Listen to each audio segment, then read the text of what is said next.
Welcome back, Benchwarmers, to another 2020 prediction. This time we are going with the Lions.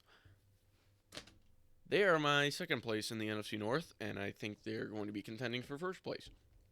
I think they're a better team than what they portrayed the past few years.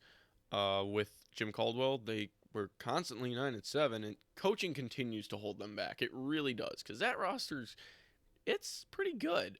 I hate to admit it, being a North fan, but being a North rival, but Lions, I feel bad for them. I don't have any beef with them. I just if I had to pick one team other than the Packers to win the Super Bowl within the NFC North, it would be the Lions over the Bears and the Vikings easily. So, with that said, a little recap for what we're doing here is I will be going in at 4 weeks at a time, and I will explain it as good well as I can without droning on too much and taking up too much time.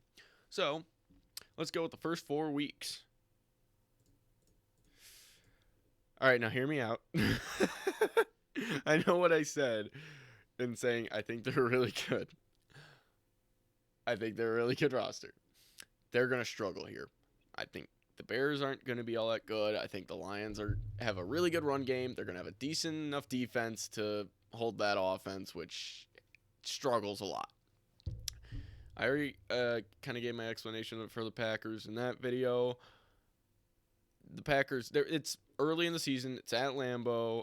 I think the Packers are going to be able to hold them off a bit. It's going to be a close one, but the Packers, I think, are going to have a really good run game, and I think that's going to hold them at bay. The Cardinals did a lot this offseason. I don't know if you noticed, but they're kind of an entirely different team almost. But they kept everything good about the old team. And they're going to be contenders, but that's going to be one of the hardest divisions to predict is the NFC West.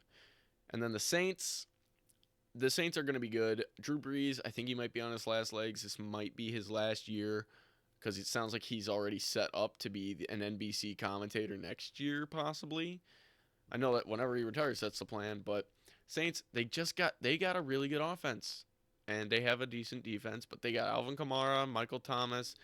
Not a huge fan of his, but Jared Cook still, I believe, and Drew Brees, and Taysom Hill, and now Jameis Winston, too. So who knows what Sean Payton's going to do with them.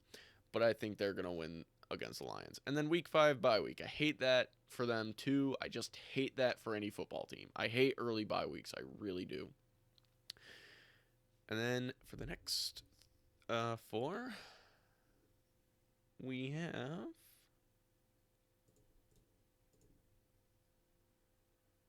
Is that week 9? Oof. Well, coming out of the bye week, they got out pretty strong with a 3-1 start after the bye week, beating the Jags. I think the Jags are, like I said in the last video, either going to be tanking or just mediocre. The Falcons, I think they're like I said before, they're hot and cold. I think they're going to be better this year than they were last year, but it's hard to tell. I I just think the Lions are going to have enough to stop the Falcons from scoring even with Okuda. He's going to go up against Julio. I don't understand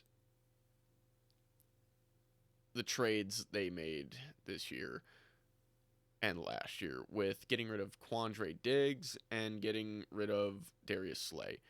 Darius Slay and Jeff Okuda would have been a really good cornerback tandem. But maybe I don't know what they're gonna do. Like they're gonna put Okuda up against Jones, but what are they gonna do about Calvin Ridley? And I think the run defense is gonna be enough to stop Todd Gurley though. So there you go. Oh yeah, they got DeAndre Swift too. I should probably mention that is their two-headed monster in the backfield. DeAndre Swift and Kerryon Johnson. If the Lions are healthy, they're really good. The Colts, I had the Colts beating the Packers because of their run game and their offense, and their defense isn't slouch exactly either. But I think the Lions are going to be able to run it down their throat. I think the Colts might be able to, but I think the Lions' run defense is better, and they're going to get some interceptions from Phillip Rivers. And then I have them losing to the Vikings, ending that win streak. I think the Vikings, it's like, yes, they're depending on a lot of rookies, but I think their defense, it's still gonna be able to get to Matt Stafford. I think their front seven didn't really deteriorate too much, so they'll be able to get to the quarterback. They'll be able to stop the run, and this will probably be around when they're starting to figure things out. Who knows? But I'm saying Vikings take the win week 9. The next 4. Let's see. Starting with week 10.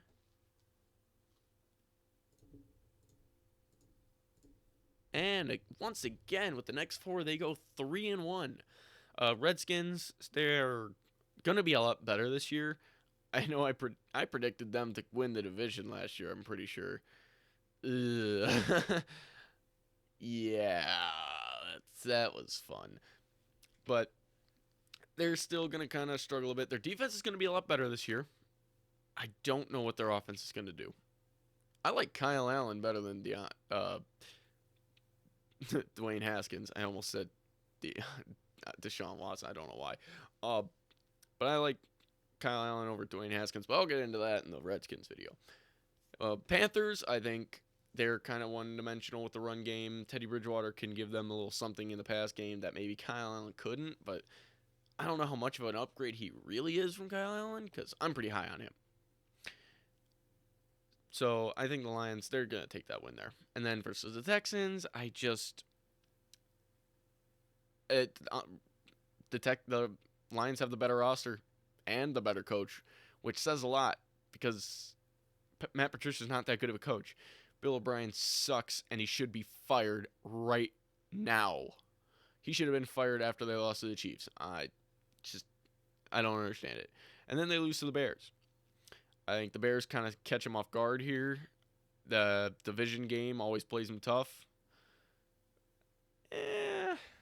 It's hard for me to actually defend this one, but I don't know. Yeah, there's always that game. And with the last 4, I have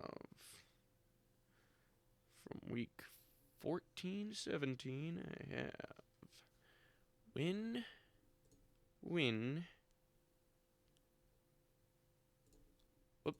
loss, win. They're going to beat the Packers. I explained this in my last video. They always play them tough, especially in Detroit. They're going to kind of punch them in the mouth with that run game a bit. I think the Packers are going to be keeping up again. Once again, it's going to be a close game. It might come down to a Mason Crosby field goal again. But then with the Titans, I think the Lions are going to be able to stop Derrick Henry enough. I don't want to say they're just going to stop him, but they're going to stop him enough, slow him down a little bit, and they're going to be able to handle Tannehill, and their offense is going to push them over. Then the Buccaneers are going to beat them. Tom Brady against Matt Patricia, he knows his defense. I think Bruce Arians' defense is going to be able to handle Lions pretty well. So Buccaneers take that. And then the final week 17, the Lions are going to end the season beating the Vikings. So they split with every NFC North team. And they finished the season with 10-6, placing second in the NFC North, clinching a wild card with this last game. A lot of it riding. I wonder how the playoffs are going to kind of play out with this. But let me know what you think in the comments. I think the Lions, their ceiling is 10-6. That is their ceiling, and their floor is 5-11. And they're probably going to be somewhere in between because of injuries, because of penalties. The Lions do get screwed with penalties, but they also cause a lot of warranted penalties. And then their coaching. I just don't trust Matt Patricia. I feel like I'm being generous giving them a 10-6 record, but I don't know. Their roster tells me they should be better. So, Tell me what you think in the comments. See you in the next video.